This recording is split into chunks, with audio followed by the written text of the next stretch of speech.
The Dave Hooker Show. A presentation of Off the Hook Sports. Objective insight, expertise, top guests. Available on YouTube, Apple, Spotify, and the Off the Hook Sports app. Download now for free. Also available on offthehooksports.com. I compute and obey. Now to Dave Hooker. Ready. Two things I don't believe in: hyperbole and predicting future success. That being said, this will be the best show you've ever seen. Quite simply, it's just that easy. Fred White will join us Football Friday with Fred. We're going to talk transitioning into football as a high school prospect into college. But we're also going to talk some baseball as those pesky Diamond Vols made it to the College World Series. We'll visit with John Wilkerson, the voice of the Diamond Vols. I think he's already in Omaha, and this cat's going there as well. It's our own Caleb Jarreau, who also happens to be the sports editor of a Daily Beacon, is a rising star and has done a fantastic job of covering recruiting, a big visit weekend. We're going to get to that as well. But he's about off to Omaha, and Jarreau played baseball and knows the LSU program quite well, being from that area. So we're looking forward to the preview. Caleb Calhoun, how are you, sir? I'm doing good. Happy Friday to you guys. I'm ready to go. I got the Foo Fighters on Sunday night, so I'm pretty excited. Caleb, they start at 9:30 instead of 7, though, so I don't know how that's going to work out for old Dave. Caleb Jarreau, how are you, sir? I'm good. How are y'all? Good. Fantastic coverage, recruiting. We will get to that. A big visit weekend. Please go ahead and hit that like button. And if you haven't subscribed to this point, and I'm also told by the YouTube powers that be, turn your notifications on because we've got more Celebrate 98 coming your way. Brought to you by Tennessee Cider Company. Jeff Hall is up there, clutch kicker, and it's hard to be a captain as a kicker, but he managed that. So hit that like button for me. Caleb Jarreau, there's no question about it that Tennessee should be commended for going to Hattiesburg, getting through the super regional, but it doesn't get any easier when you go to Omaha, especially with LSU and arguably the best player in the nation on the mound. Your thoughts of the matchup? Yeah, Tennessee got a lot of people are talking about like if they should reseed when teams make it to Omaha, because Tennessee's side of the bracket is loaded. You've got Wake Forest, which is arguably the best team in the country, LSU, which is probably number 2 in the country, and then you've got Stanford, who defeated Texas and hosted their own regional and super regional, and then Tennessee on that side. And Tennessee gets to see the best pitcher in the country game 1. So the Vols only hit 205 in Hattiesburg against Southern Mississippi, and they're pitching. Obviously, yes, Tanner Hall is a good pitcher, and they put 4 on him, but besides that, Southern Miss really didn't have a lot of flashy names. So I really worry about them having to face Paul Skeens and seeing, triple digits all night with 3 pitches thrown for strikes. And he leads the nation in strikeouts, and he's chasing Ben McDonald's strikeout record for a reason. So I worry about Tennessee in that ballpark and facing Paul Skeens, but we'll see what happens on Saturday night. There we go. And coverage of the College World Series is brought to you by Andy Mason, AndyMasonRealEstate.com. Save you thousands or tens of thousands of dollars. That's AndyMasonRealEstate.com. He's my realtor. Should be yours. Best prices and best service in the biz. It's just that easy. Calhoun? Jarreau, so who does this help? Because I know what you were talking about last week with Tennessee's offense, but obviously there were 2 rain delays because of just the disastrous weather. Well, I just pulled up the forecast in Omaha, and it looks like thunderstorms are in the forecast all afternoon tomorrow from like 1 to 11. So that's fine, though, Calhoun, as long as they're not in Manchester, Tennessee for Bonnaroo on Sunday night, because we just bought the tickets. It can rain there, and we can postpone that thing, but the Foo Fighters aren't hanging out. Sorry, Calhoun, go ahead. I'm not sure, Dave. I don't know if you know what you're getting into going to a music fest 3 days. Yes, this is. I don't know either. So, but Jarreau, if weather is off and on, do you think that hurts Tennessee's offense or helps it? In game 1, I'm not as sure it plays as big of a factor. So when you're facing LSU, their bullpen is not deep, but they have a couple pitchers who they can pull out in a rain delay. My worry is if you get in the game 2 or 3, it'll probably help Tennessee more than hurt just because of how many pitchers and arms they can throw out of a rain delay if the starter has to come out because of rain or anything like that. More so with Tennessee's offense is that ballpark does not play well for Tennessee's offense. They got some timely hits in Hattiesburg, timely hits in Clemson. Like Zane Denton's home run to keep the Vols alive in Clemson was a wall scraper, really. And if you look at Charles Schwab Field, that ball is probably caught not even on the warning track. And the ball does not fly in Omaha at all. So I worry that if they try to rely on the home run ball like they have in the past, that it might not play well for them. But as for rain, I really think until you get to game 2 or 3, it doesn't matter because most teams, and I assume LSU and Tennessee included, are going to throw their best arms night 1 and try to stay in the winner's bracket.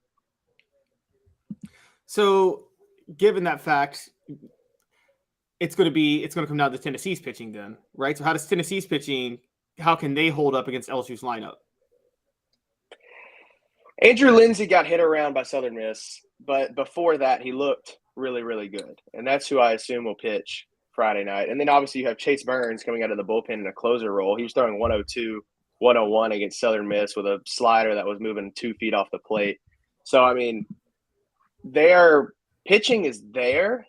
Just LSU has proven that they can hit good pitching. I mean, their lineup's hitting over 300. They have one of the top leaders in the country in RBIs. You have Dylan Cruz, who will probably win the Golden Spikes and be a top 5 draft pick. So not only will Tennessee have to put up with a lineup that consistently puts up 6, 7, 8 runs a game, you also have to face the best pitcher on the mound. And that's really why LSU has gotten to the point they're at this season and why they took 2 of 3 from LSU earlier, or took 2 of 3, from Tennessee earlier in the year. So if there were 2 or 3 Tennessee position players that you would point at that need to have a big game against LSU, because you're right, you stay in that winner's bracket, it changes everything basically. So there are 3 guys that are position players, not pitchers, that need to have a good showing Saturday night. Who would that be? Well, I think the bottom of the lineup has to produce at some point. So Cal Stark is obviously probably going to end up in the 9-hole again, your catcher. Getting his bat hot in Omaha would be huge to roll over that lineup because in Hattiesburg, it felt like that the 7, 8, 9 spots, or really just the 8, 9 spots, are kind of dead. And then you get stuck not being able to roll over the lineup, and you have to lead off 9-1-2 instead of 1-2-3 and just that whole deal. So I feel like the bottom of the lineup has to produce. And you also look at a guy like Blake Burke where the production is there. And he had a good weekend in the Super Regionals, but he's kind of slowed down in the second half of the season. So if he can play to his potential, I think Tennessee will be in a really good spot. And then you just look at a guy like Jared Dickey, who's been consistent, and just as long as he doesn't fall off and he keeps hitting at a high clip and keeps producing at the plate, then I feel like the Vols could have some success. Guys, y'all call me the LSU homer, but who's the bigger LSU homer, me or Jarreau? Because it sounds like he's picking LSU to win this. It does sound like you're picking LSU to win this, but I can't go against that when you have Golden Spikes potential winner, and I mean they're LSU's really good. That's what I mean. I don't think anybody can beat Paul Skeens right now unless it rains in the 3rd inning and Paul Skeens can't come back.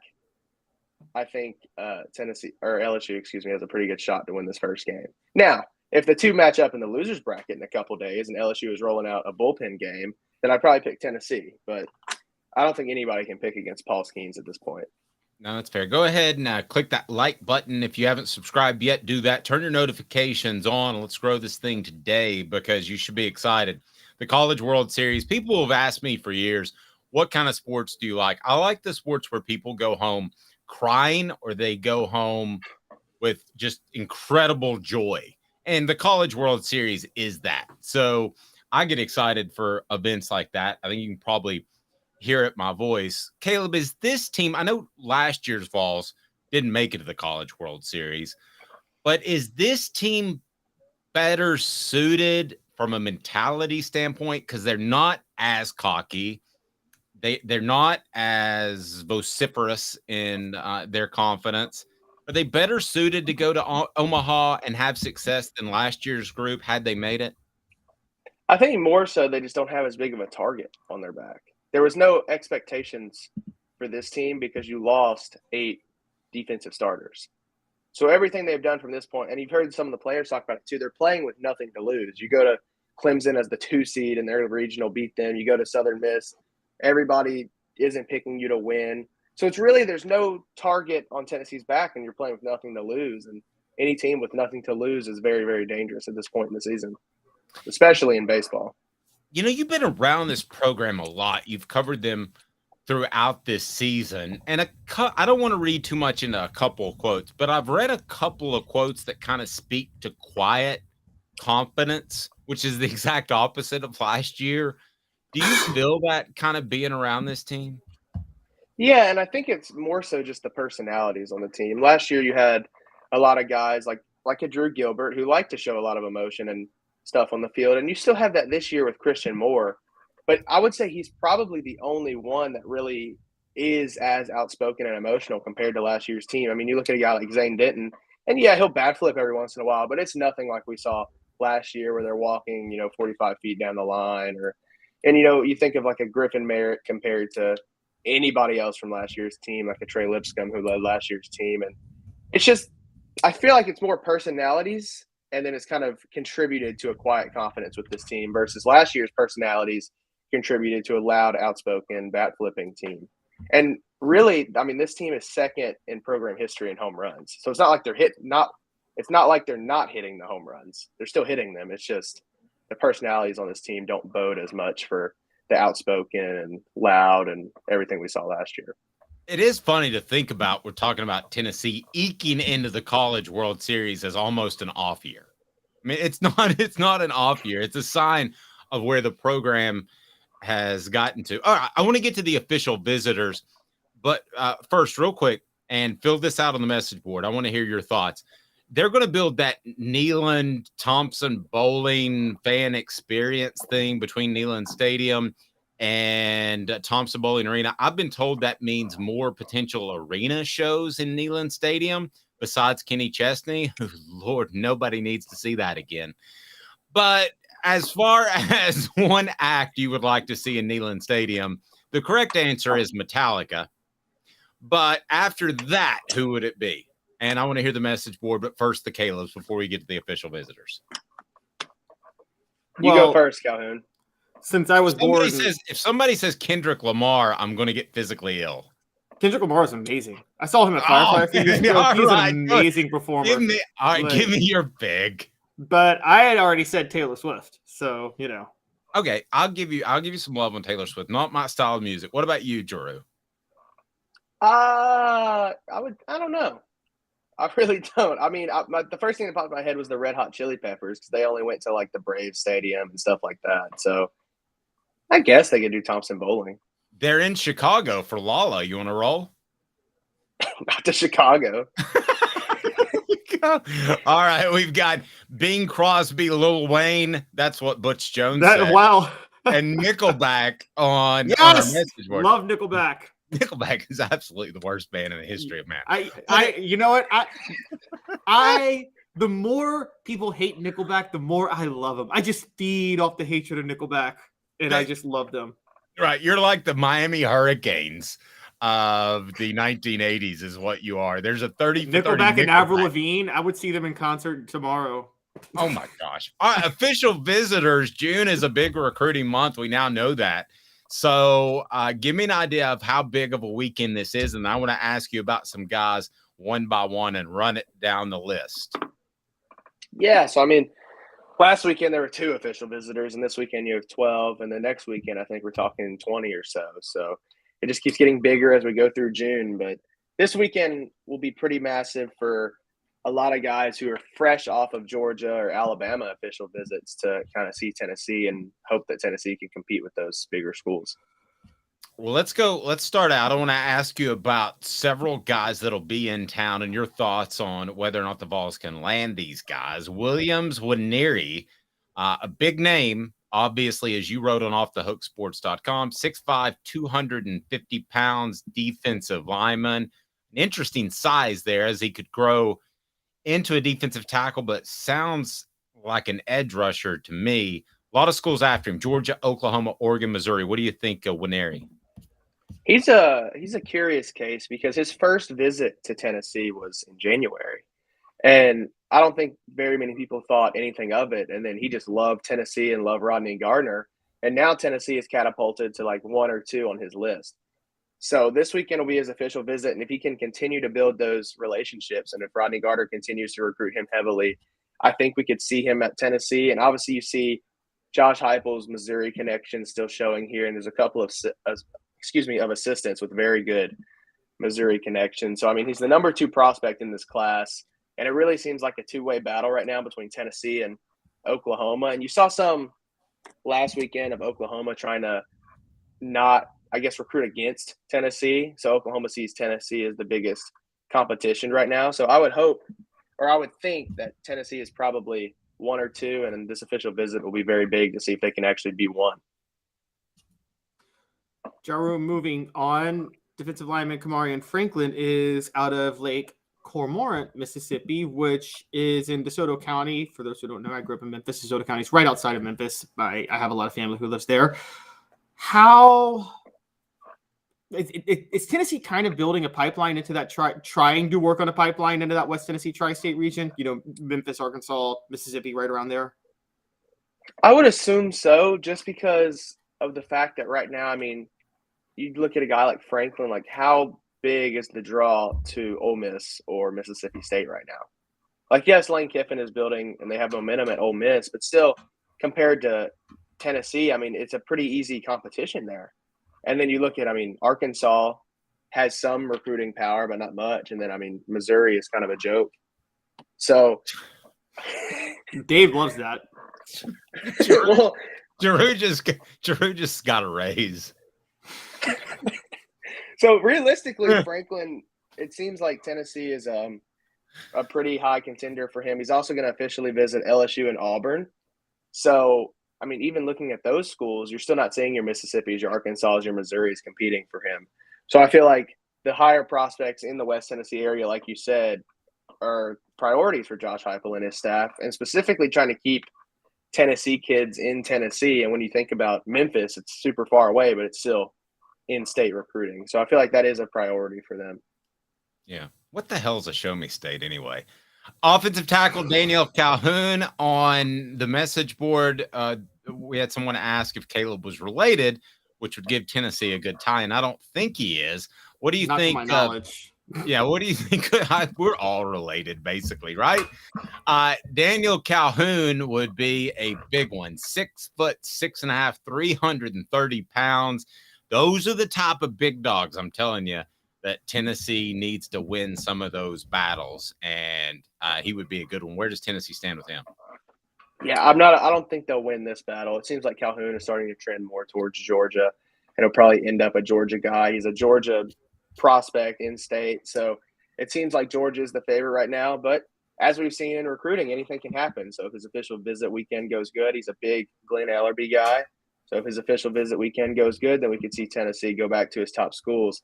But he also has officials playing with Georgia, Texas, Alabama, and Auburn. So this is definitely a heavyweight battle, and I feel like right now, if you asked me where he was going, it'd probably be Georgia.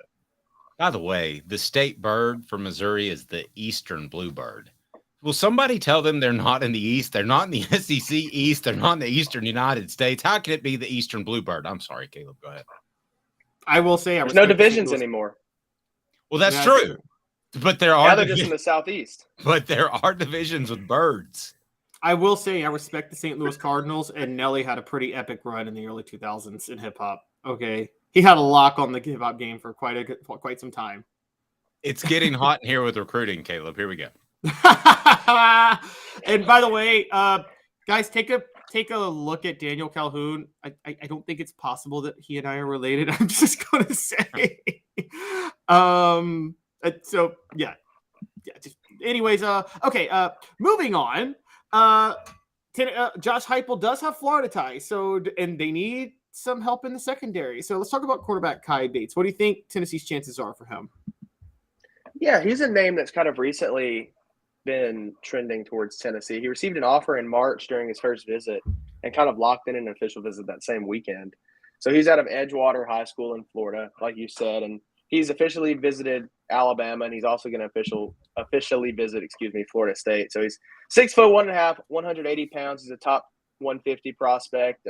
He also has an official visit to LSU next weekend. So there's a lot of schools in for him, and seeing Tennessee get an official visit after really just offering him a couple months ago is pretty big. I think Tennessee has some work to do, but they have the whole weekend to do it. So we'll see what happens. Braylon Staley, wide receiver, Aiken High School, South Carolina. Tennessee has had success in Aiken even before you were born, Jarreau. Well, I don't know about how much success they're going to have right now. It seems like Clemson has sort of become the leader for Staley right now in his recruitment. He was extended a scholarship offer from Tennessee in February, 6'1", 175, 4-star wide receiver. Obviously, Josh Heupel's offense is easy to recruit, so we can see that change. But right now, I'd say he's probably a Clemson lean. All right, linebacker Edwin Spillman, number 24 linebacker in the nation, 6'1", 216 pounds, number 5 prospect in Tennessee, Lipscomb Academy. That's the area where Calhoun says all bad prospects come out of. Well, Spillman is the younger brother of current freshman wideout Nate Spillman. So Tennessee has obviously been the favorite in his recruitment the whole way, but he's made it clear that he's going to go through his recruitment, not let his brother kind of influence his decision. So he's officially visited Florida State and Ohio State. Ohio State's kind of been big in his recruitment as well. And he's also has an official visit planned to Georgia. I would say Tennessee is still number one in his recruitment just because he's an in-state guy and his brother is at Tennessee. But he said it before that he's not going to let that influence his decision and not let what his brother's recruitment went through influence what he's going to do. So that'll be an interesting one to see. He's the number 253 prospect nationally. So big guy, linebacker. I mean, depth on the defensive side is always big. So I'm curious to see what happens with him.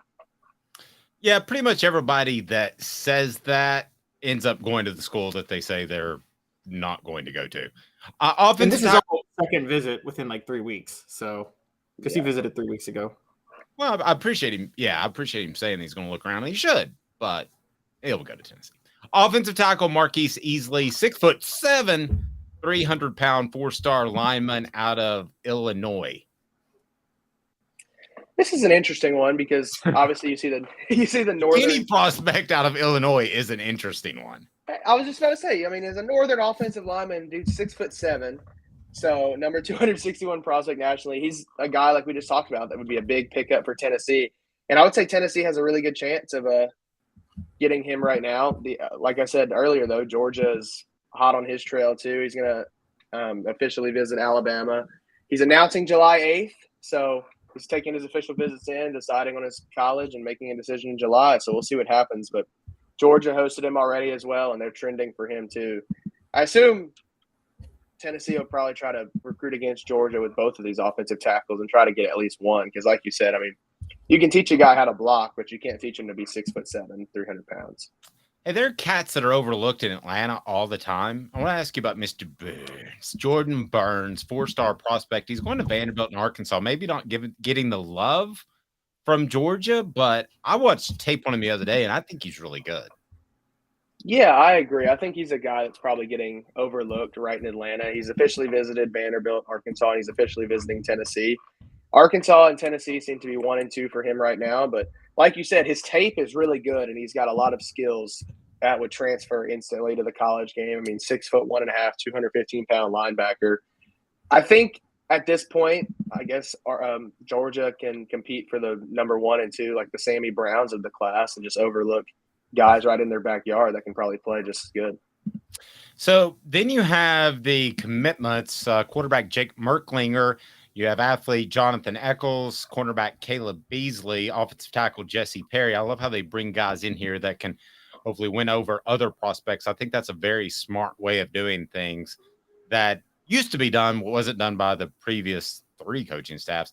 Merklinger, though, just his name comes up over and over. I know he's a quarterback, but how active do you think he is in recruiting? And of course, everybody wants him to be as active as some guy named Nico. But that could be a challenge. What do you think of Merklinger as a recruiter?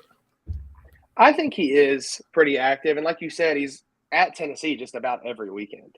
So he's making connections with prospects, and I know he goes to camps, and he was invited to that big NIL event that On3 put on in Nashville that also hosted every top prospect in the nation. So he's making relationships, building friendships, and trying to peer recruit these guys. But really this weekend, like we've talked about already, I think the biggest one might be Jesse Perry, 3-star offensive tackle, because you have those other offensive tackles on campus that Tennessee really wants to get, those 6'7", 6'6" guys like we talked about earlier with Easley. I think Perry and Ellerby, if Perry just peer recruits like you saw Nico do last year to some of those offensive tackles, or even Merklinger talks about wanting to throw behind some of those offensive tackles, some of those big guys. I mean, that could go a long way in this recruitment because prospects expect coaches to tell them, what they want to hear, that you're going to play a lot, you're going to have good facilities, all that stuff. But when you hear it from somebody else your age or even a current player, it's kind of a different experience. So I'm glad they do the peer recruiting because I do think it helps. And especially with Merklinger, who's in Knoxville just about every weekend, I think he's building a lot of relationships. Oh, you had news on Boo. Oh, did I scare you, Carter? And I want to get to that, but I know Caleb has another recruiting question. Coverage of recruiting today brought to you by Craft Treats. Go to crafttreats.com. Use the promo code Off the Hook. Get 20% off any of their treats, including the chill pills with the CBD derivative that will help with your pet's digestive issues, arthritis, or anxiety. crafttreats.com. crafttreats.com. Use the promo code Off the Hook. So before we get to Boo, Calhoun, you were going to say? Yes, I got a broad question first before I get there. I do want to point out that Javonte Spraggins is from Illinois also. So Tennessee already has a guy starting from there.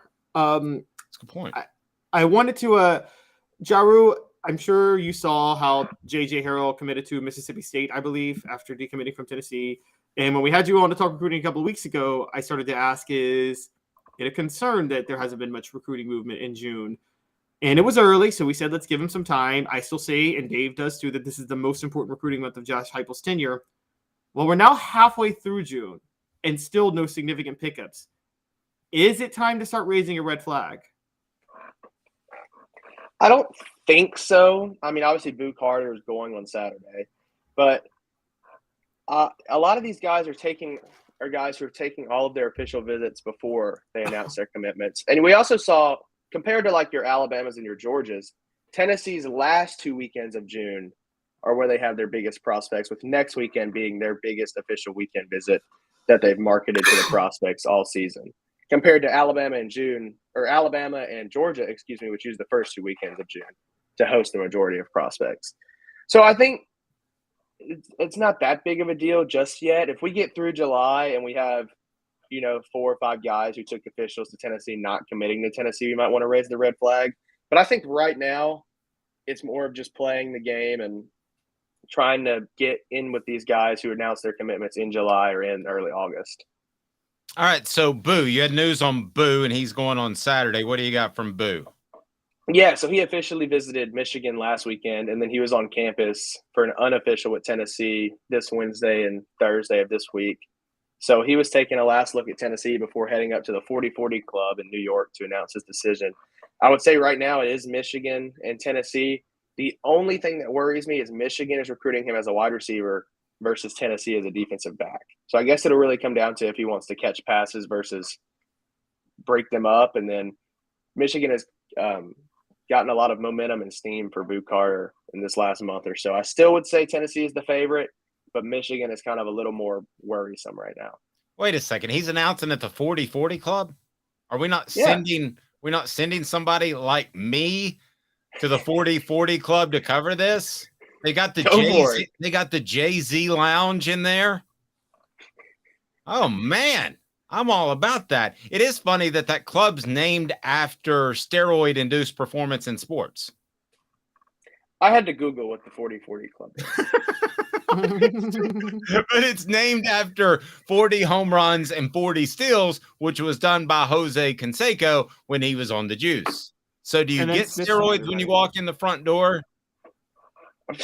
I mean, if you can, I don't know. If it helps me hit 40 home runs in Major League Baseball, then I'm going to the 40-40 Club, I guess. Not to mention Jose Canseco had quite a few celebrities on his arms back in the day. Quite a few very pretty celebrity women. He was no Jeter. Is that where Alex Rodriguez went? To get his steroids? Yeah. That's exactly where you went. Right down the road, right? Yeah, thank you, Caleb Jarreau. Safe travels to Omaha. By the way, I will just tell you, Council Bluffs, Iowa, very nice casino, great buffet, very winnable tables. One of 2 casinos in the nation I walked away a winner, that in St. Louis. So why don't you like St. Louis? I won in St. Louis. No, he's asking why I you don't know. like St. Louis. Why don't you like it? I like St. Louis. I just don't like Missouri. And just go in there. St. Louis is in Missouri. Well, I know, but it's almost like it's different. The rest, I don't know. The whole state's lame. But St. Louis is good.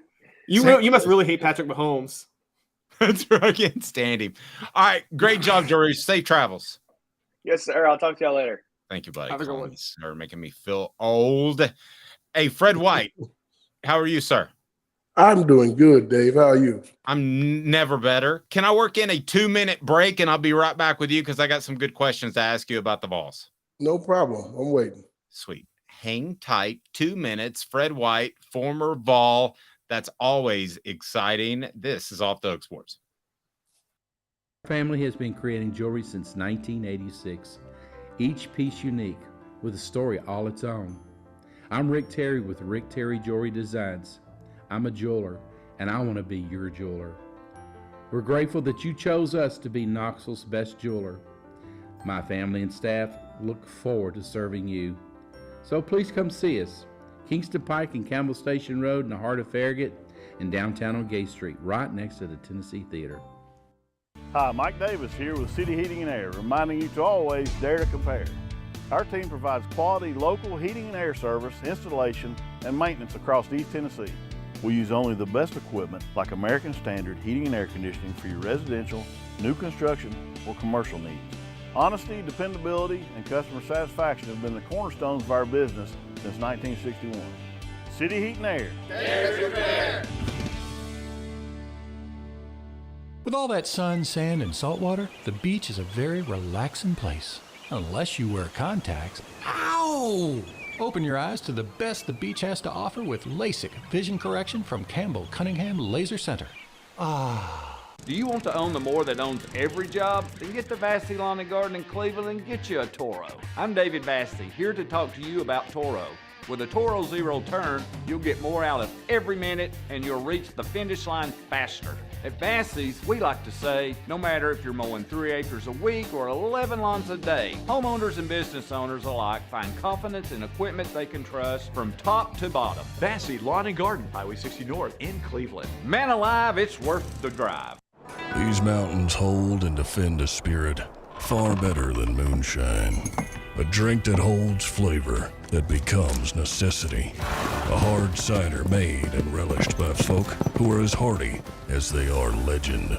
A refreshment that can only be found in one place.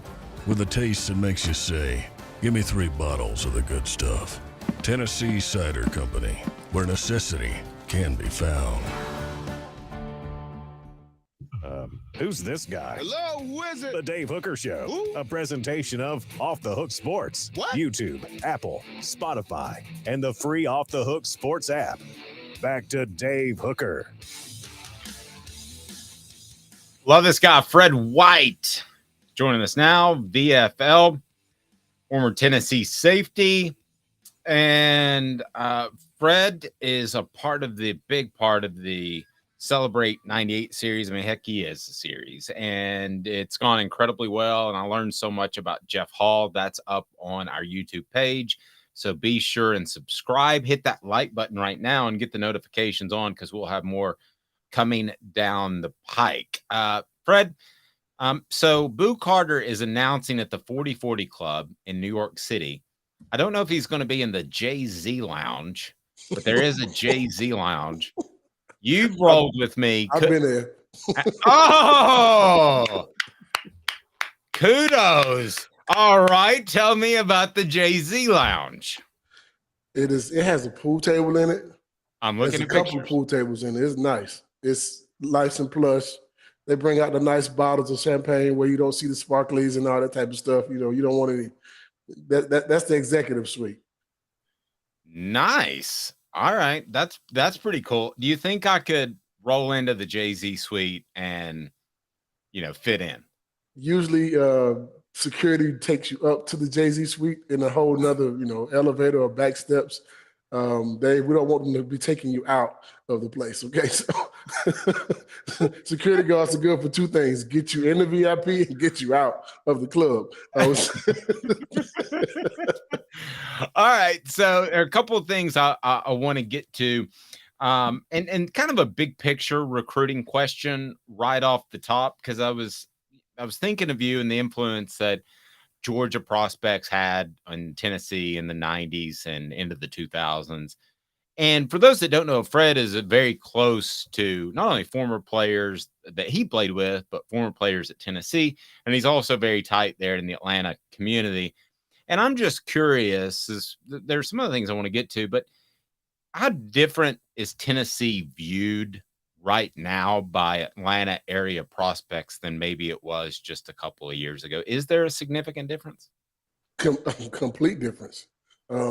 If you see the show that we put on every week, the home games, the points we put up, the crowd noise, the checkerboard, Neyland Stadium, and those type of things, and you watch the fireworks after touchdowns or the fireworks to get the game started, and all the excitement that's going on in the stadium, I think those things have helped put Tennessee back on the map when it comes to saying, okay, if I'm a top recruit, I don't want to miss going there. Let me at least go check it out because it looks so good on TV. And if you come and actually see it in person, it makes a big difference. But not only that, it's what we did on the football field the last couple of years. And I think last year made people realize one thing. Okay, they're back. They're at least back on top with a new coach. They got something that's innovative. They got something that's could be, sports changing for the University of Tennessee. They can start winning championships again. They're actually in the conversation. So I think that's going to be big for us.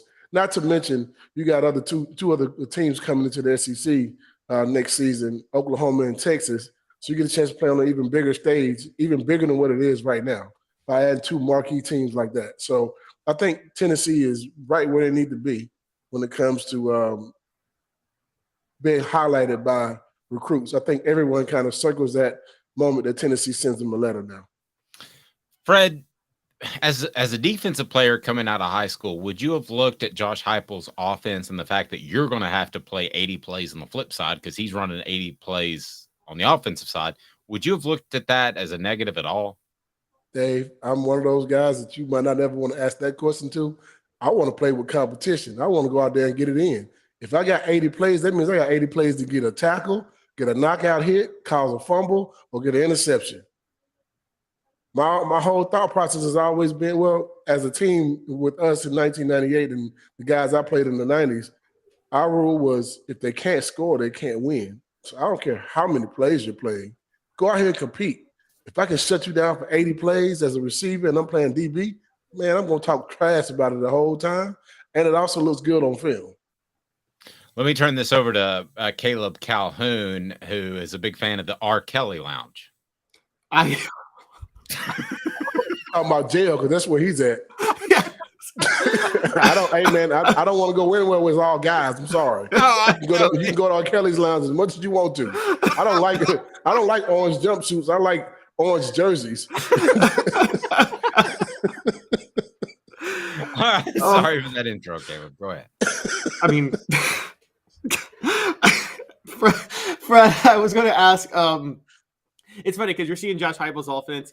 You are of a unique time of the SEC in that you got to face Steve Spurrier and Mike Leach, both offenses. So curious, having observed Josh Heupel's offense and having faced Steve Spurrier's offense and Mike Leach's offense. Now, I know Florida was tougher than Kentucky because Florida just was actually Kentucky. I know that. But so throw talent to the wayside, okay? Throw talent to the wayside. Assume that the talent was all even between the three. Which one do you think would be the most difficult to defend against? Josh Heupel's. Really? Mm-hmm. Josh is, well, here's the thing. Steve Spurrier, I understand more now than what I did before. The one thing I do understand about Steve Spurrier's offense, it was about getting the ball to a spot as opposed to being exactly on time with the ball and those type of things. I think also they knew what we were running. We ran quarters. He ran quarters beaters. Those are things that you do as a coach, to show that, okay, if this team is a quarters team, what offense can we run against them that makes them look average, really? If you're a team that runs cover 3 and cover 1, you can run route beaters, and this was Steve Spurrier did those things. When it comes to Mike Leach, he just had a game plan and said, okay, we're going to do this, and this. Get the ball out in the hands of our guys real quick and real fast, run a fast-paced offense. They're running shorter routes, trying to get the ball out of the hand and timing routes, those type of things. If you put your hands on the receivers, it throws off the timing of the routes, which makes, if their quarterback is going to hold the ball and not go to his first or second read, it makes their offense not work very well.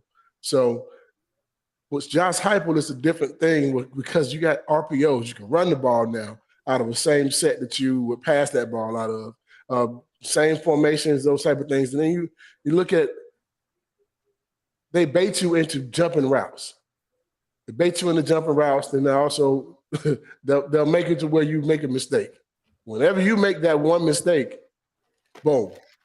He takes what you give him. And if you give him a big play, he's going to take the big play and they're going to hit it. And they're going to go fast. I think Josh's would be the harder one to go against because you run the ball a lot out of that set as well. It's pretty interesting. I thought you might have it second to Spurrier, but no. Spurrier had elite talent, guys like Fred Taylor, Jaquez Green, and those type of guys. Travis Taylor. You talk about guys who can go out and get the rock. You also had a guy who won the Heisman Trophy. I can't think of his name, but Danny Wolfle. So you're looking at guys who were very talented, and they had a coach who understood the game. So yeah, I look at it as I like what they did, but I think some of the things we did defensively in 98 and 99 changed up how I looked at his offense. I didn't think of it as being as dominant then. But if you look at the talent he had on that squad, those things were what made the team different. Well, not to get too terribly sidetracked, because there's something I want to get to about incoming players, but was there a moment, or when did you feel like you kind of figured out Spurrier's offense?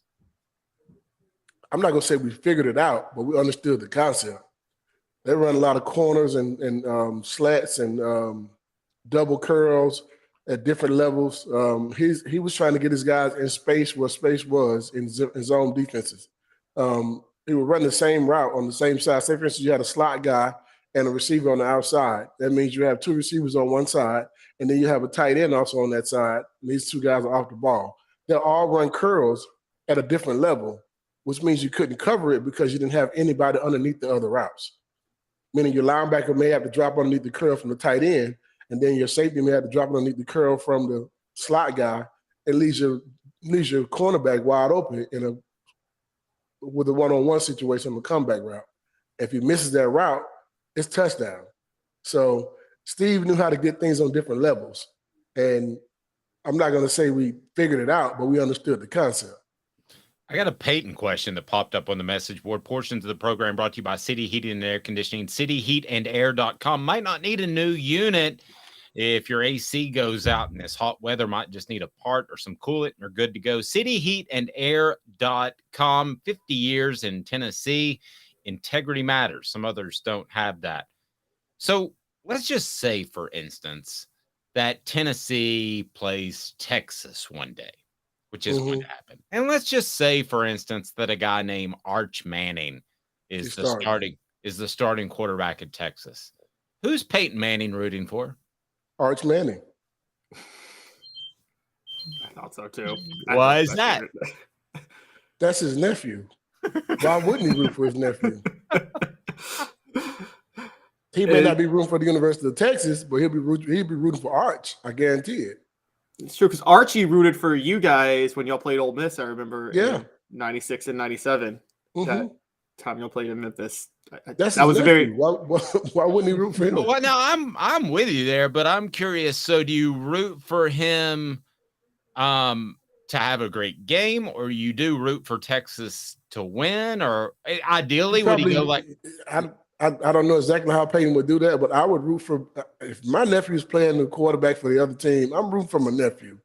I'm sorry, but I'm going to be rooting for my team also. I may not root for his team, but I'm going to root for my nephew to do well. It's my nephew. I mean, that's your blood. I'm with you. That's a pretty darn good answer. 4 Downs now, brought to you by our friends at Zen Sports. 4 Downs is now. 4 Downs. 4 questions. 4 answers. The Dave Hooker Show. 4 Downs. A presentation of OffTheHookSports.com.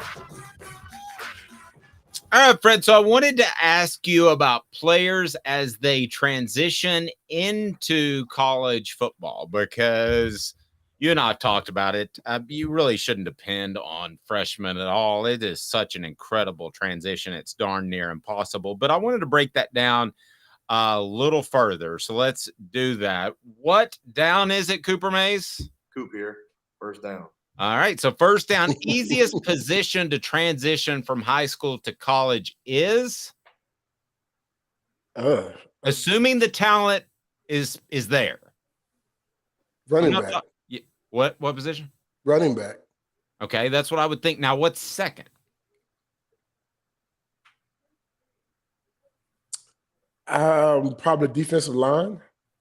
Okay, I was going to go corner, because if you're naturally, like you, of course, if you're naturally that athletically gifted, then I would think that you would be able to stick with guys. But yeah, but that's not the only thing you do as a defensive back. You got to also learn how to play within the zone. You got to also learn how to play within, with the talent level that you have as well. I mean, you can line up across from a guy that's a Peter Ward as a freshman, and that's not going to be that's not going to be good for you if you've never seen anything like that.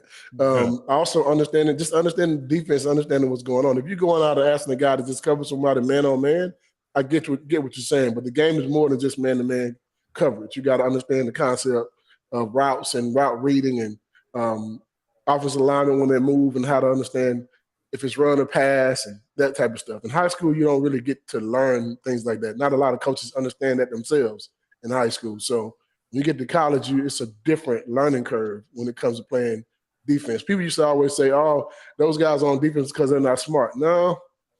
You got to learn how to understand the game at a different level when you get to the next level. And every level is different. The NFL was different than college. You need to learn and know a little bit more. But I think running back is because you just give that guy the ball and he has to run. I mean, that's it. All he needs to know is who to block and what hole to hit. On the defensive line, all you got to do is figure out how to manhandle one guy and stay in the right gap. That's it. All right, before we get to the hardest position to make the transition from high school. Is it not kicker or punter? Oh, it's not kicker or punter. Those don't even count. Except for Jeff Hall. But second down, the hardest position, 4 Downs, brought to you by our friends at Zen Sports, the new sports book in Tennessee, revolutionizing the way you earn sports betting rewards. With Zen Sports, your rewards are cash rewards. You bet with real money, and now you are rewarded with it too. Earn a whopping 5% cash back as a welcome bonus for your first 15 days when you sign up with the code HOOKED. That's HOOKED. Keep betting and keep earning every month after that, with up to 3% cash back rewards on your betting volume. Best of all, earn cash commission on your referral bets with Zen Sports Referral Rewards Program. The cash is back with Zen Sports. Doing it right. Download the app today. Use the promo code HOOKED. So what down is it, Cooper Mays? Cooper Mays here. Second down. The hardest position to make that transition, Fred White, is? I would say the 2 hardest positions to make the transition, one is going to be quarterback, for one. You got to understand everything the defense is doing, understand your blocking scheme, and also most of the time your quarterback is who sets your protection. So sometimes if an offensive lineman misses a block, a lot of times that call came from the quarterback because this is what he saw, to be able to point out those guys. So, I mean, I look at it from a standpoint of offense quarterback. On the defensive side of the ball, safety. because you're the quarterback of the defense. You got to understand what your D-line is doing, your linebackers are doing, what formation they come out in, get the checks right. You're doing the same thing on defense as a quarterback is doing. So I think those are the two hardest positions to transition to. All right, so we're going to have Caleb's going to take over for third down, and Cooper Mays reminds us of the down. Tennessee center Cooper Mays here, third down. Thank you, Cooper. Yeah, so Fred, we obviously know about the Jamal Lewis making the very, very seamless transition to college and having All-American talent as a freshman. Among guys you played with, or maybe even guys you didn't, who's a freshman that you would say had the fastest transition to college football from high school? The only person I ever saw was Jamal Lewis. So there's no second? There is no second. No. That's pretty easy. Coop, what down are we on now? SEC center Cooper Mays here, fourth down. All right, so we move on to fourth down. Who did you not believe in back in your playing days? You saw him as a freshman, and you're like, that guy's not going to be a player. That changed your mind in the most dramatic fashion throughout his career. Is there any one guy that you looked at and you're like, I don't think he can play, and it turns out he was really, really good? No, I don't know of one. Most of the guys who came could play. And, most of the guys that came when I was in school, they were all the top player in their state or one of the top players in their country or whatever. So most of the guys who came on campus, I felt like they could play. I mean, they all showed us something in practice. I don't know of one guy that came in and was like, I don't know if he's going to make it. Because usually the guys will show you a flash real early. Somebody, they'll either be the guy or you can see him in the weight room or just watch their work ethic. You'll find out real quick if a guy has it. If a guy doesn't have it, you'll know very quick. And usually those guys didn't last long and they just left. Okay, can you tell one little story that came up in the Celebrate 98 thing? So there's a guy named Brian Darden, and I remember Jimmy Himes saying at the time that he was going to be Tennessee's next great tailback, and I don't think there was much questioning his talent, but he kind of came in with a mouth a little bit that ostracized him from his teammates. What do you recall about Brian Darden showing up on campus? And don't smile. Look at you. Well, because Brian Darden a good friend of mine. I know. That's my dude. I know. He would tell you the same thing I'm about to tell you now. He probably should have kept his mouth shut when he got on campus. I'll tell you that in a heartbeat. But Brian Darden, with all due respect, though, Brian Darden was the number 2 running back in the country behind the guy that went to Kevin Falk that went to LSU. So they were the top 2 running backs in the country, and everyone in the country wanted Brian Darden. So when he came to Tennessee, we felt like he was going to be a home run hitter. He was in my class. He ended up going to Fork Union. I think that's a prep school for 1 year. Then he came in. Yeah.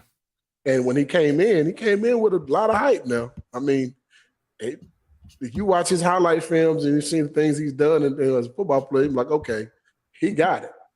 He walked in, he looks the part, he works out hard, he's fast, those type of things. And one thing, though, you don't come into the University of Tennessee, our locker room was different. This is where you have leadership.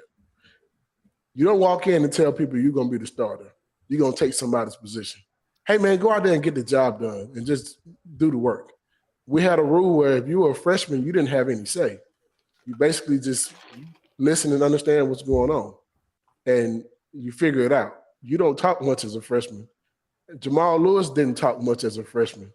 I mean, and he had every right to after going for 200 or some yards in the first game he played. So I look at it like Brian Darden came in with the wrong attitude, and whenever Brian Darden was in the lineup, you already knew that everybody was gunning for the run. We weren't going to let him get a yard. In practice. Yeah. In practice. Coach Yost over here. We didn't care if they were throwing the ball at all. We just knew that if Brian Darden was in the backfield, we're not going to let him get a yard. Because we're not going to let him talk. And, that was the thing. If he would have got past the line of scrimmage and made a 10-yard run, everybody in the country would have heard about it. So Jamal Lewis is the one player that I can. Well, I'm not say the only one, but up there number one that I saw one play out of. And this is before I covered you guys. I mean, I wasn't at practice and all that stuff, but he's the one player that I saw one run from, and I said that guy's special. I can't remember when the run was, but early that season, I was like, whoa. And the term I immediately used was bull in a china shop. Mm-hmm. Mm-hmm. And that dude was knocking down China fast. Well, and that's the other. You asked that first question. You talk, a guy that you didn't think was going to be good. Everyone had one of those moments. Everybody did. Had that moment like, dang, okay, he's pretty good. Even Brian Darden had those moments. He caught the ball out of the backfield a few times and shook somebody and got down the sideline. And you'd be like, okay, he got it.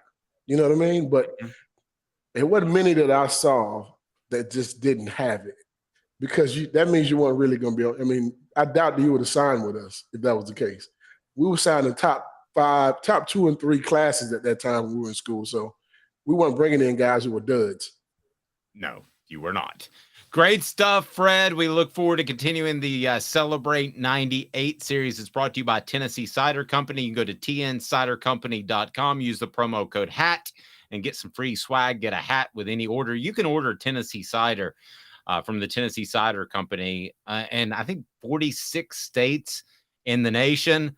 Probably Missouri not on board. We were ripping Missouri earlier, Fred, but I don't know why Missouri drew my ire today, but they did. But they need to. That's right. It is fantastic. So check it out, tncidercompany.com. Use the promo code HAT. Fred, have a blessed weekend. Are you in the ATL this weekend? I'm in the ATL this weekend. I actually have my office open this weekend from 10 to 2. First Saturday we've been open since we've been open. So guys, come give us the lava. Yeah, tell us about how we can be in good hands. You can be in good hands by giving us a call right here. Dave, I like how you teed that up. You can be in good hands right here with us. Just give us a call at 770-381-0367. Myself or my wonderful staff will be ready to help you to answer any questions that we can for you. Just give us a call, or also look us up on any social media network, Twitter, Facebook, Instagram. It's Fred White Allstate. You can also just Google us. If you don't want to talk to us, you can get a quote by yourself right on our website. You'll want to talk to Fred. Get that Darden story, that Brian Darden story. Fred, have a blessed weekend. We appreciate you, buddy. Oh, you have a good one, Dave. Yeah, go Vols, baby. Have a good one, Fred. Thanks, man. Fred White of Football Friday with Fred. 2 minutes and the best voice of all of sports. It is John Wilkerson. I saw that look, John. I saw that John rolled his eyes when I said that. I saw that. Do you know me to give out compliments or criticism unless it's duly warranted? Have you ever known me to be disingenuous, even at my own own trouble? I think Caleb would agree with me when I say yes. I mean, you always know where you stand with me. John Wilkerson is the best voice of college baseball and beyond. Can we take a 2-minute break? You know how this biz works, John. Absolutely. 2 minutes. John Wilkerson. Stay tuned. And Craving Wings South North Shore location, where we've heard people say that you can get the best wings in East Tennessee. Pero ¿quién es este? El número 87, Jacob Warren. I'll just do 6 of my sauce 87, please. Imposible, señorita. Dale 6 más. Look at these wings. Perfectas, deliciosas, fantásticas. Man, I don't know what you're saying, but it sounds awesome. How do you say fresh, never frozen in Spanish? Frescas, nunca congeladas. Make your way to Craving Wings and get you 6 más. But what was funny about Cadis, we were a full continuum of care at that time. We had detox, we had inpatient, we had outpatient. So we were doing a lot of the things that we do now. But now we just do them so much better. It's really a simple program, but we're complicated people. I am what I am, and now I got to do something about it. You can take your life back. Call Cadis today. Got cataracts? We can fix that. Never miss another moment. With a little help from Doctors Campbell, Cunningham, Taylor, and Hahn. at cctis.com. Do you want to own the more that owns every job? Then get to Vassey Lawn and Garden in Cleveland and get you a Toro. I'm David Vassey, here to talk to you about Toro. With a Toro Zero Turn, you'll get more out of every minute and you'll reach the finish line faster. At Vassey's, we like to say, no matter if you're mowing 3 acres a week or 11 lawns a day, homeowners and business owners alike find confidence in equipment they can trust from top to bottom. Vassey Lawn and Garden, Highway 60 North in Cleveland. Man alive, it's worth the drive. Our family has been creating jewelry since 1986, each piece unique with a story all its own. I'm Rick Terry with Rick Terry Jewelry Designs. I'm a jeweler, and I want to be your jeweler. We're grateful that you chose us to be Knoxville's best jeweler. My family and staff look forward to serving you. So please come see us. Kingston Pike and Campbell Station Road in the heart of Farragut and downtown on Gay Street, right next to the Tennessee Theater. What the? What was he thinking? Release the hounds. The Dave Hooker Show. Keep cool. A presentation of OffTheHookSports.com. John Wilkerson joining us now. You can hear him from 6 to 9 on the Sports Animal, as he is also the voice of the Diamond Balls. And John, where are you right now? Are you already in Omaha? Yes. Arrived on Wednesday. The team was home for 26 hours. It landed at 2 o'clock on Tuesday after winning the Super Regional at Southern Miss, and then left at 4 o'clock on Wednesday. And I mean, they hit the ground, got here that evening. Then they had a practice yesterday as part of the open practice where the public could attend. Each team got 1 hour on the field at Charles Schwab. And then they had their media availability, a couple of Vols, and Tony Vitello got to take some questions. Today they'll practice for about 2 hours while the first game is going on between TCU and Oral Roberts. But it's been one thing after another, and they play tomorrow night. It's fast. John Wilkerson, would you like to know why Omaha always makes me think of Mike Stoll? Why is that? Okay, because Mike Stoll and I, when I was the voice of the Tennessee Thundercats, which I didn't give myself that name. I just did the play-by-play. Somebody else did. But did the Tennessee Thundercats. We're in Omaha. The Beef were playing the Thundercats, the Beef. And I taught Mike Stoll how to play blackjack. I lost immediately. And so I went back to the room. He sits down at the $25 minimum table instead of the $5 minimum table and was embarrassed to get up and leave. Walked away with $2,500 in about 30 minutes and said, I'm done. That's Mike Stoll. I can see why that would stand out. And I'm down 200, which was a heck of a lot of money at that time. Still is today. All right, John. So what are some keys for this Tennessee baseball team as they take on arguably the best pitcher in the nation and one of the best teams, no doubt? Well, I think they just stick with what they've been doing because that's what's worked. Both teams are really different from when they met back in week 3 of the SEC schedule. Tennessee had the lead. They actually scored first against LSU and Skeens, but LSU was stronger in the middle innings. They came back each time. And while you certainly have a national player of the year, certainly SEC player of the year, in Dylan Cruz in center field, it was actually second baseman Gavin Dugas who was the big difference maker because he had a home run and a double in each of the first 2 games. And as soon as Tennessee got the lead, he gave LSU the upper hand back. So I do think that there is a measure of confidence. Just do what you can. I mean, hang in there. If you can get past Skeens and into the bullpen, Tennessee, I think, has as good a chance as anybody to get a win in this opening game. Andrew Lindsey didn't have his best outing against Southern Miss in the Super Regional, but I do think it's going to be better suited in terms of the activity here. I mean, it was a very different atmosphere at Southern Miss, and it was kind of stop and start as it really was just, unfortunately, not his best outing, but I think he's got the perfect mindset to lead the way. So when they do get it going tomorrow, I think he'll be just fine because he has been so strong for Tennessee in opening one weekend to the next. John, I want to talk a little legacy real quick. because this is Tony Vitello's second College World Series in 3 years. He won the SEC regular season and tournament championship last year, the year they didn't make it.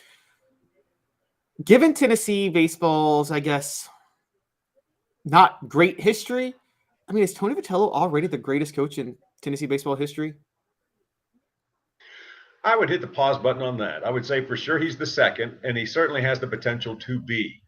He's doing things that no coach has done before, but Rod Delmonico won 699 games in 18 years. He took Tennessee to the College World Series 3 times, and he also swept the regular season and tournament championships in the same year that he did in 94. Actually won it back-to-back years in 94 and 95.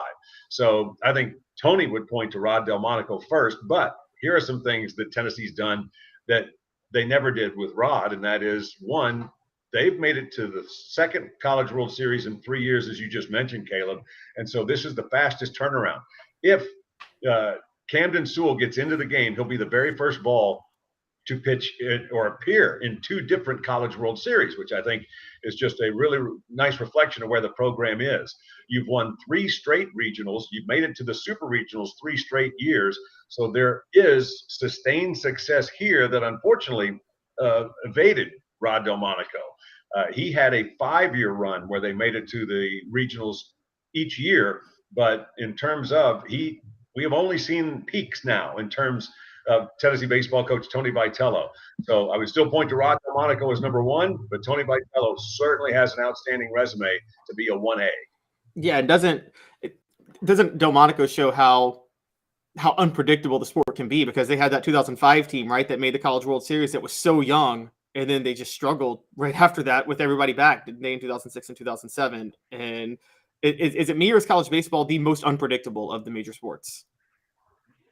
Well, it certainly is. And all you have to do is look at this team that's in Omaha now for the Volunteers. You wouldn't have thought at 5-10 after 5 SEC series that this is where they would finish their season. It's a testament to them, as well as just looking at just putting down the building blocks as to what had to happen for Tennessee to get better. And when Tony Vitello put his best defensive lineup together, that's when everything started to click. It took pressure off of his pitchers so they could relax and just kind of realize that all they have to do is work and get the next out. They don't have to be perfect. It's not all on their shoulders. And then as that defense settled in, they got better in the box. So their offense started to click.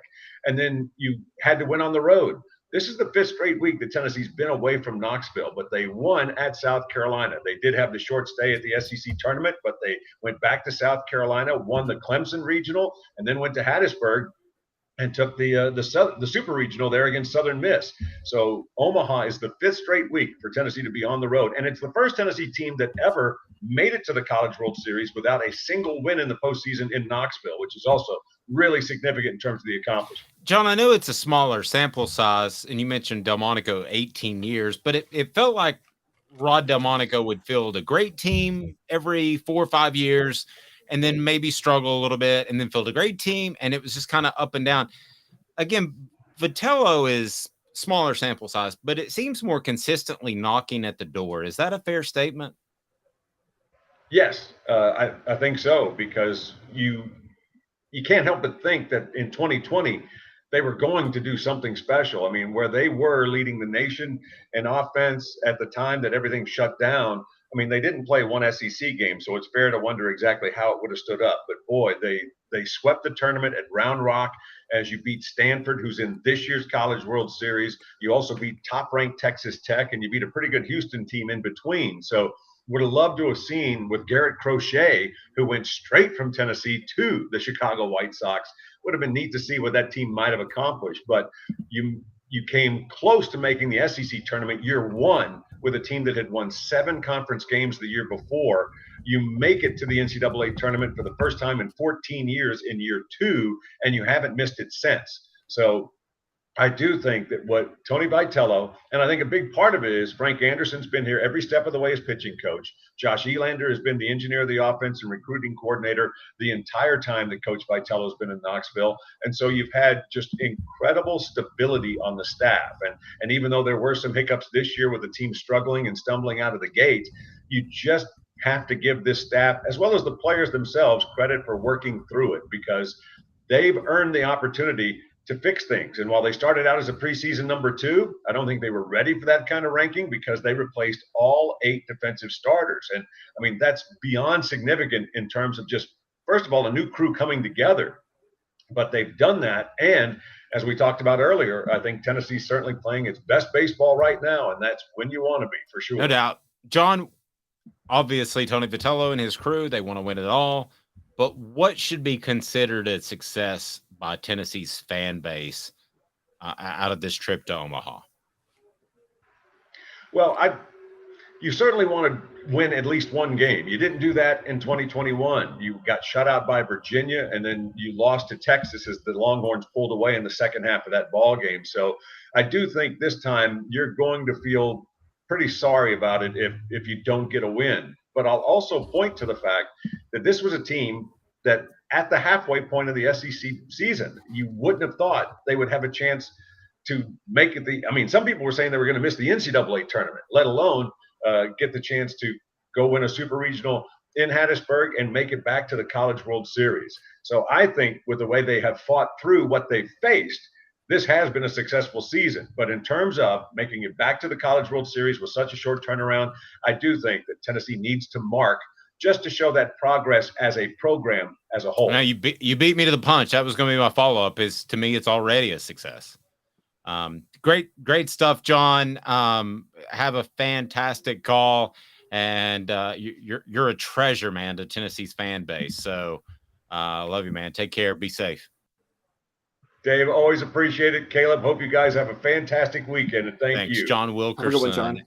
And he will have the call, and he's as good as they come. We've got some breaking news that we want to get to right now. Involves a Tennessee football player that has been charged with a very significant crime. Brought to you by Vassy Lawn and Garden. Man alive, it's worth the drive. You can come from Nashville, Knoxville, or Chattanooga to Cleveland to get those industrial and commercial mowers with their buying power. Vassy Lawn and Garden will save you money. Excuse me. Go to Vassy.com.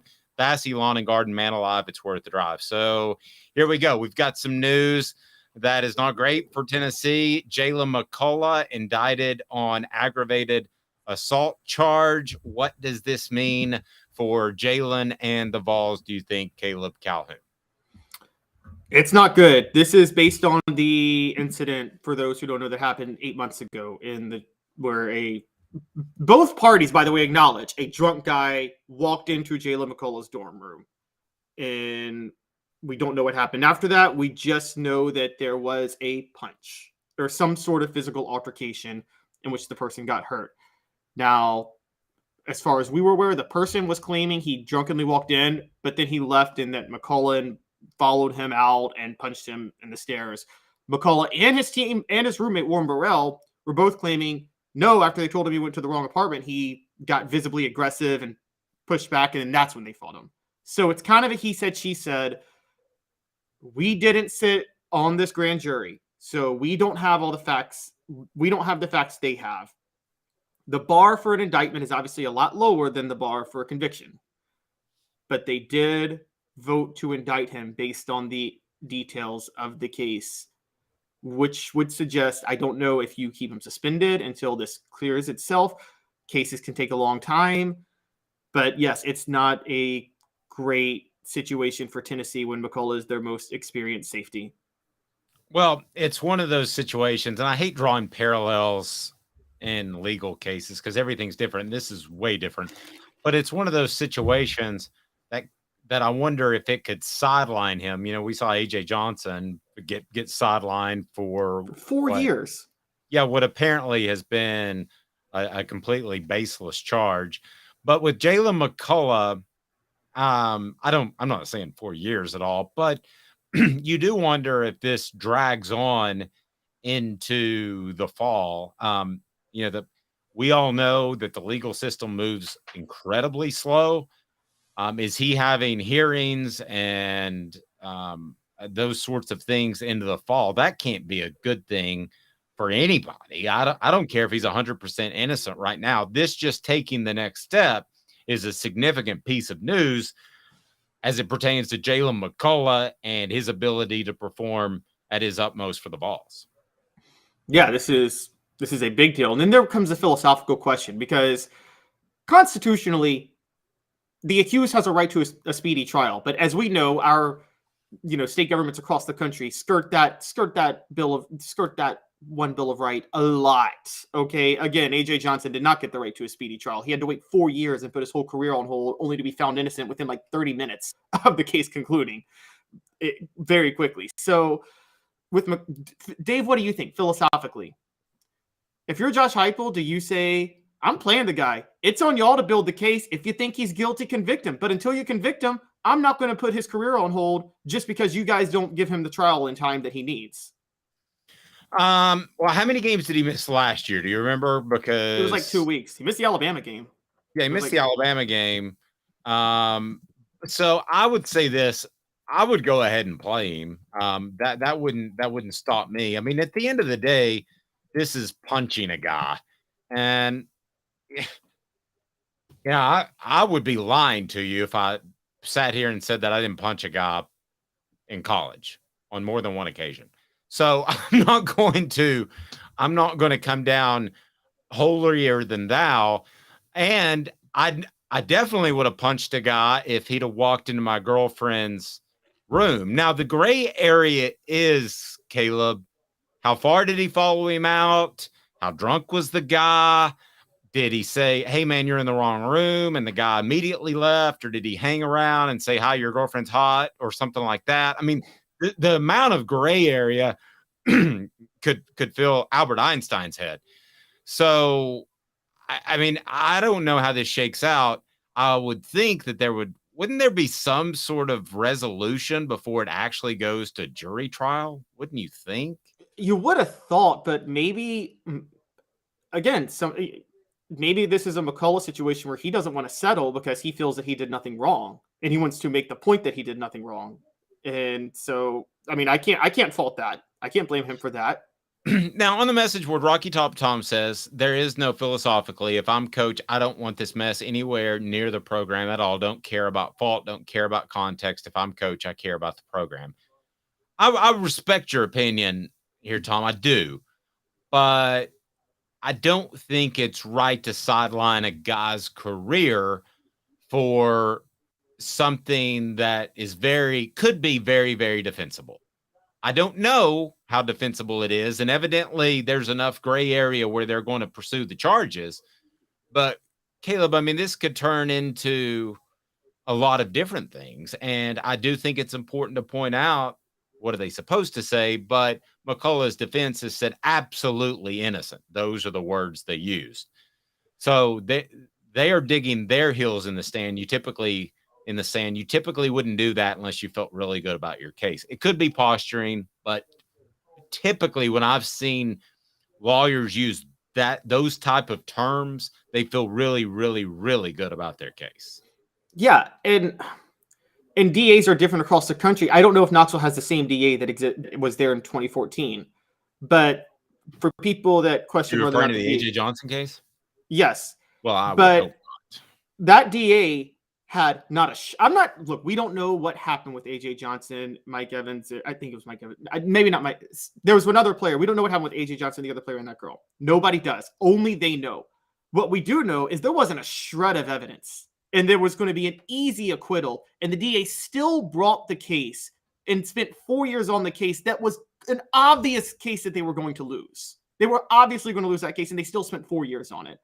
So just because the DA brings the case to trial doesn't always mean that they have the evidence. I think sometimes there is a little bit of an ambition for a lot of DAs of, I'm going to take on the football team. And okay, that is true. There is also oftentimes ambition for civilians to try to continue to further charges against athletes in hopes that they have money. That's something that we haven't talked about with NIL. Going after a kid who didn't just had a scholarship, nothing else 10 years ago was not the same as potentially going after him now. Now, I am the type of guy that I'm going to side, like Tom, I'm going to side on the side of the legal system and the police 9 times out of 10. But this is the 1 time out of 10 where I'm just going to tell you I'm not sure. And I hope that's not a cop-out. But I don't know, and I don't think anybody knows except for about 4 people, Burrell, McCullough, girlfriend, punched guy, what really happened that night. So I hope they find a resolution without it going to trial. Let's talk about this strictly from a football standpoint. You could argue Jalen McCullough is Tennessee's best defensive back. He's definitely the most important. I mean, we talked to Fred earlier about the knowledge, how experience is crucial when you're playing the safety spot. He's the only experienced safety on that team, and experience at safety covers a lot of times for deficiencies in the rest of the secondary, i.e. Trey Flowers last year. And Tennessee might have needed that from Jalen McCullough this year. So this is a huge loss for Tennessee. I mean, you couldn't... If he doesn't play, if he doesn't play. If he doesn't play, this is a huge loss. I mean, this guy covers... Tennessee is going to have issues at cornerback again, and Jalen McCullough is the type of guy that you're going to need to cover for some of those deficiencies. I mean, you can't understate how big of a loss this would be, or overstate how big of a loss this would be for Tennessee. To answer your earlier question, I had a second to think about it. I'd just play him. I really would. I think he sat 2 games. If worst case scenario, he got in a fight on the strip and punched somebody, that sounds like a 2-game suspension to me. Yeah. I mean, my thing on this is, as long as the person isn't seriously physically injured. I think it was it Tony Franklin, the defensive tackle, and Tony McDaniel. Tony McDaniel, excuse me. And I combine him and Abreu Franklin, I think. But Tony McDaniel punched a guy, and the guy's jaw was broken. And I thought Tennessee was too soft on him. It is the punch, it is the action, but also what happens from the action is a factor. How injured are you? And by all accounts, the guy got hit in the head, but he also severely injured.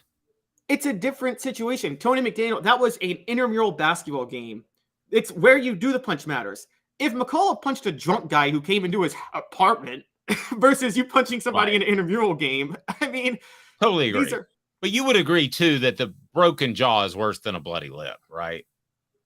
Absolutely. I mean, broken jaw, you're eating through a straw for the next 6 weeks. Travis says if I'm Heupel and I sincerely believe his innocence, he's going to play, do what's right. I agree with that. If I'm Heupel and I believe his innocence, and I've said this before, you can lie to the police, not that you should. You can lie to your lawyer, you can lie to everybody, but if you lie to your head coach, you've just really messed up your career. So there is always the understood rule that you don't lie to the coach. You tell him what happened. As long as he's done that, yes, I have no problem playing him whatsoever. So if I believe he's innocent, he's going to play. But if I believe that he's only partly guilty, like he maybe walked him down 3 or 4 steps and punched him, I'm going to play him too. Does that make me a bad person? No. Because the guy could have turned around and said, listen, jackwagon, I'm not, it was an accident. You're an idiot. Why don't you go bleepity bleep, bleep, bleep? And then, at that point, you're pretty mad about not only him walking in your girlfriend's apartment, but also him cursing you. Again, this is all hypothetical and speculative. But if that happens, in my younger days, I would be apt to punch somebody. And let's break this down too. Like, okay, let's just think about this for a minute. What's more likely to be true here? A drunk guy. Look, I've been obnoxiously drunk. We all have. But a guy who we know he was drunk. He admitted himself he was drunk and walked into McCullough's apartment. So what's more likely? A drunk guy escalating tensions because he's drunk and feels like he can, or a football player who stands to lose everything chasing a guy out of his apartment down a flight of steps? Like, which one is more likely to be true?